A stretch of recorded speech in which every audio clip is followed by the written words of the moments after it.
On the morning of December 15th, 1985, 101 guests arrived at a convention center in Washington, D.C., decked out in Redskins apparel and were in a very festive mood. Why? They had just won free tickets to Sunday's Redskins game and were invited to the convention center for a pregame party where they would receive their tickets and be transported to the game by bus.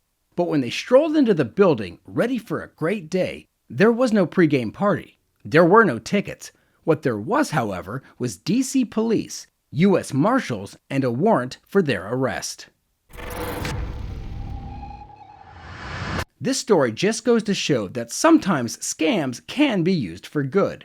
From 1981 to 1986, the U.S. Marshals Service conducted a series of operations called fist operations, with the intention of capturing thousands of fugitives who were wanted by the court system but evaded law enforcement. One of their most successful tactics for bringing these criminals out of hiding was to trick them into thinking that they won something. In 1984 alone, over 3,000 fugitives were captured using this very scheme. Some of the ways they would be suckered in was by receiving letters that they had won a cash lottery, tickets to a Boy George concert, or dinner for two that included a limousine ride. In all these cases, they were given a location where they could pick up their prize, and when they showed up, police would be waiting to take them into custody. This was a great strategy because the criminals would be drawn out of their homes, be caught off guard, and would be unarmed. It was this same strategy that was used a year later in Washington, D.C. for a plan called Operation Flagship.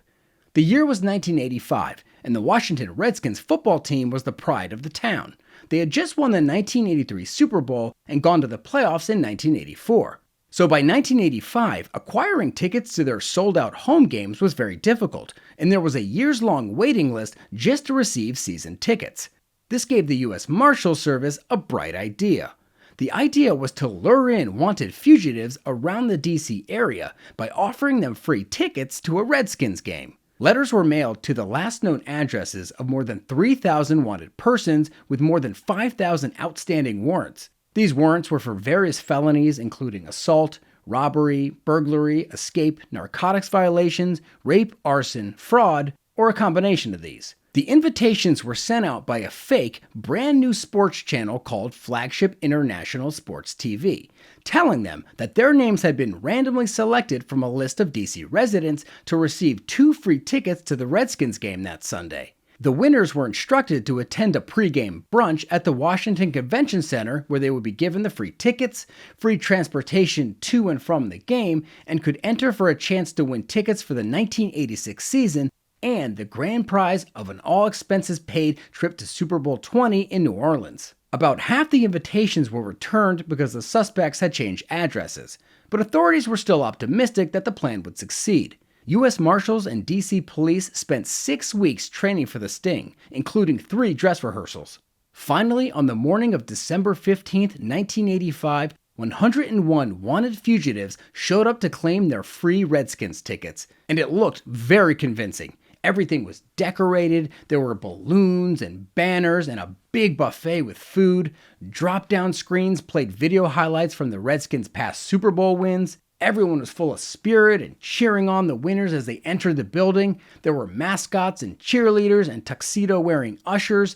But all these people, even the caterers and maintenance staff, were actually undercover U.S. Marshals and police officers. The fugitives had no idea what they were walking into. Now, to minimize risk, 2 separate areas were set up. The fugitives would sign in, have their IDs checked, and receive a name tag in the greeting area. Then they would be grouped together, 15 people at a time, and taken upstairs to the next area. They were escorted by female undercover officers posing as ushers who would discreetly frisk them for concealed weapons by offering celebratory hugs, putting their arms around their waists, just getting as close to them as they could. Code words like double winner were used to warn that a specific fugitive was considered dangerous. Once the fugitives were seated in the upstairs auditorium, out came the master of ceremonies wearing a tuxedo and a top hat to congratulate them on winning free tickets. It was actually the chief of enforcement operations for the U.S. Marshals. And when he uttered the words "surprise," that was the cue for the Special Operations Group to come barreling through the doors with guns and body armor, surrounding the fugitives and arresting them. Group by group, the criminals were placed under arrest and processed. The buses they previously thought would take them to RFK Stadium to watch the Redskins game that day instead took them to prison.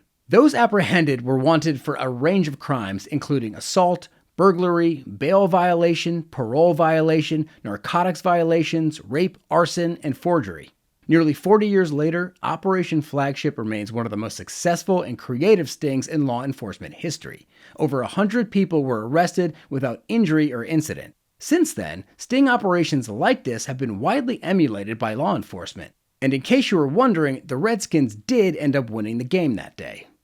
That's it for today's scam. If you enjoy scam stories like these, ground and pound that subscribe button because I post once a week. So until next time, keep your eyes open for scams.